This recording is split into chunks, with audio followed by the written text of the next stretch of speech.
I went to an elocution teacher by the name of Mrs. Gossage, and I was getting along all right, she said. Now, every year, I was born in Oskaloosa, Iowa. And every New Year's, around this town, Oskaloosa, there was a lot of coal mines. And there was a lot of Welsh coal miners there, see? You know, the Welsh people are great singers. And every New Year's Day, they would all get together, you know, and had these different singing societies, you know?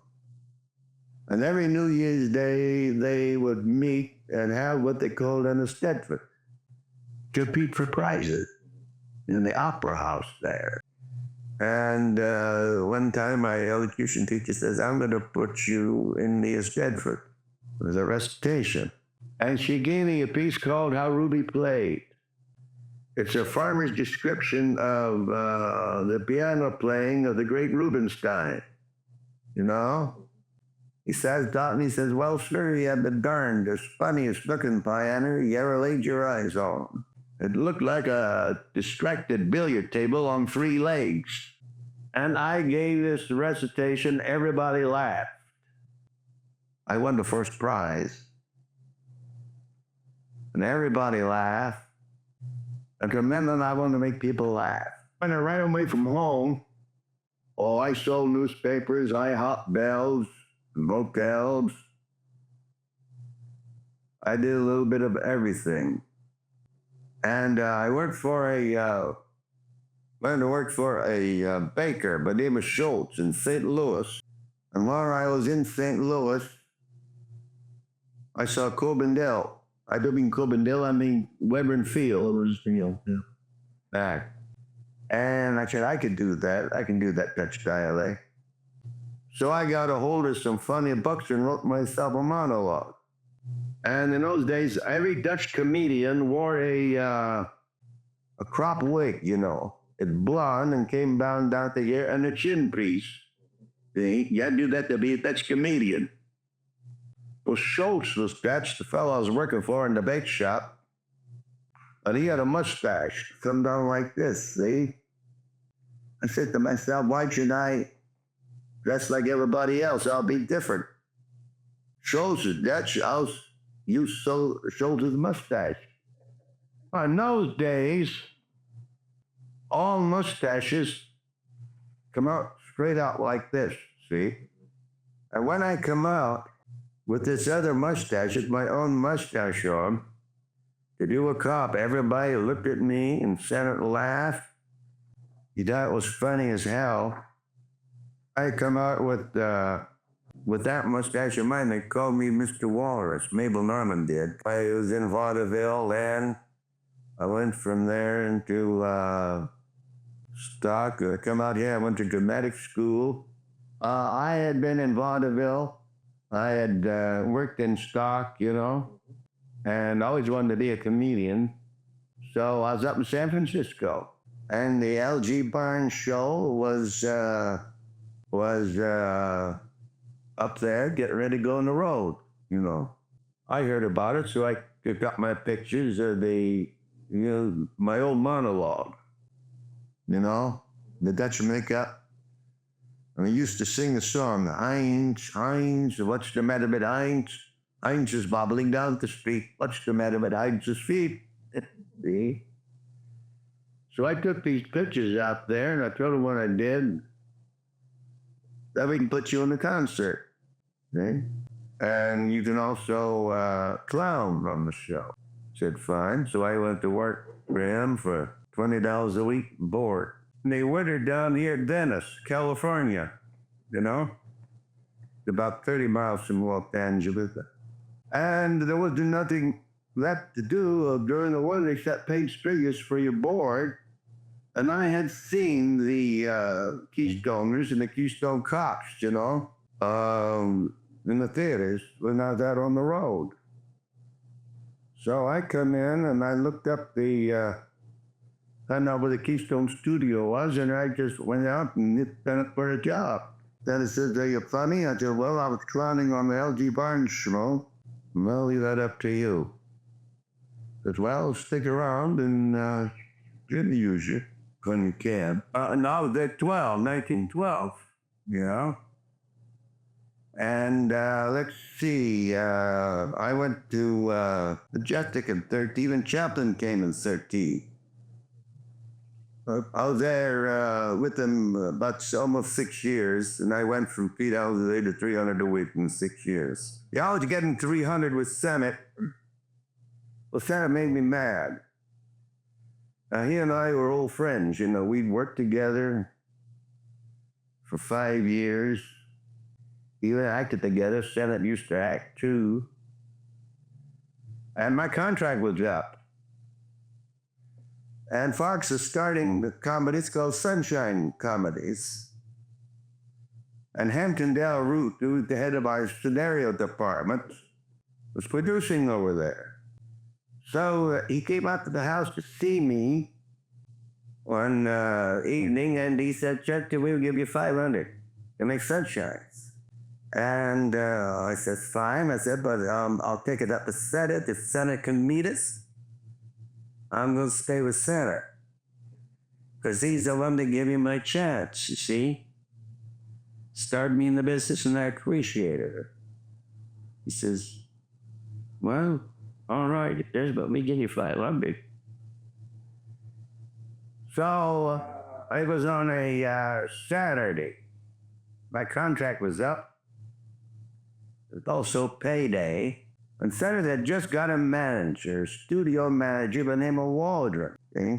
And I went to Sennett. I said, Mack, I said, listen, my contract is up, and I want to talk to you about it. And he said, well, go talk to my manager, Mr. Waldron. I said, no, I don't know Waldron. I know you, and I want to talk to you about it. He says, well, I haven't got time to talk to you. I said, do you mean by that you won't talk to me? He said, yes, sir. So Sennett was born in June, and he had his two sides, you know, the twins.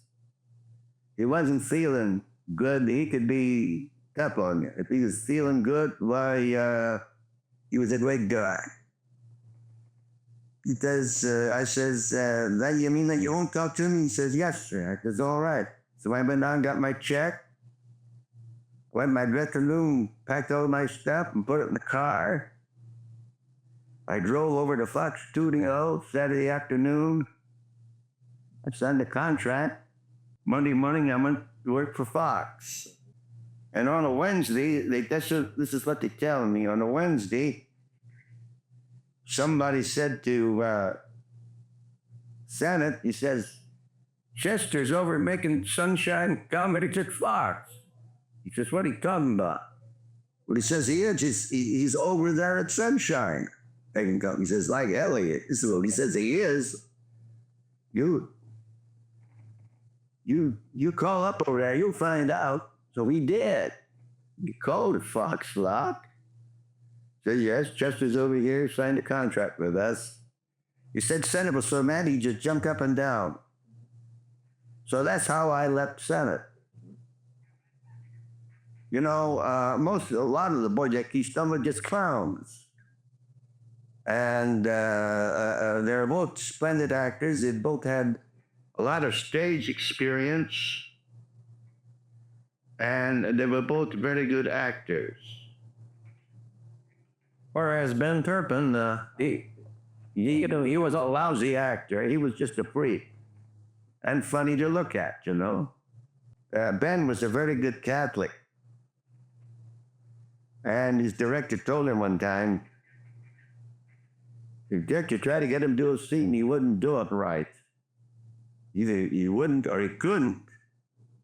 And the director told him, said, listen, Ben, if you don't do this scene the way I want it, I'm going to start praying to St. Joseph to straighten your eyes. He said, oh, don't do that. Oh, don't do that. Well, when we want to make a picture, we all sit around with the writers. We had some writers over there. And we try to get an idea. I'd mention something, and they'd give another guy an idea, and he'd improve on it, see? And then someone else would pick it up, and he'd improve on it, you know. until we kind of went around the circle. Maybe it wasn't the same idea I started with, but it was a good idea, see? Like the picture we did down at Balboa down there, the Tugboat Romeo. Well, started out, I was a ship's captain, you know. And you start off like that. Then you figure, what can you do with the ship, you know? Or a tugboat. It's better to use a tugboat or a ship, you know? And the bathing girls. And things like that. We get the idea, you know. Then we'd go out, start shooting, and we'd get on a set, and they'd say, well, what can we do here for a laugh? See? And we'd all sit around and talk it over. And of course, we try to get laugh in as many things as we could. And we'd sit around and talk it over. Well, I could do this, I could do that. And then do a fall off the boat, you know. Somebody else, the man overboard, and it's the captain, you know. And we worked like that. Then a script was written after we'd made the picture, practically. We'd make notes, you know, each day's work. Then after they finished the picture, they'd write the script and give it to the cutter so he could cut the picture. Well, it took us 3 months down in Balboa on that boat picture down there because of the weather. See, we could only shoot for sunlight in those days. And if the sun didn't shine, you couldn't work. Well, like this morning, see, the sun wasn't out until 11 o'clock. Well, we couldn't start working until 11 o'clock, see? Down there at Balboa, the weather was so bad, fog. We went down there in August, and the summer was in full swing, you know, the summer season. And when we left in October, everything was boarded up for the winter. Fog, fog, fog, nothing but fog. And we'd go there, week 10 days do that, turn the cranks. You just couldn't shoot. Then we'd send men from the studio down there and see what the hell we were doing. Caleb started over there as a writer. And with one winter there, where we had rain. Nothing but rain. And we got way behind in our relief, because you know you were supposed to release.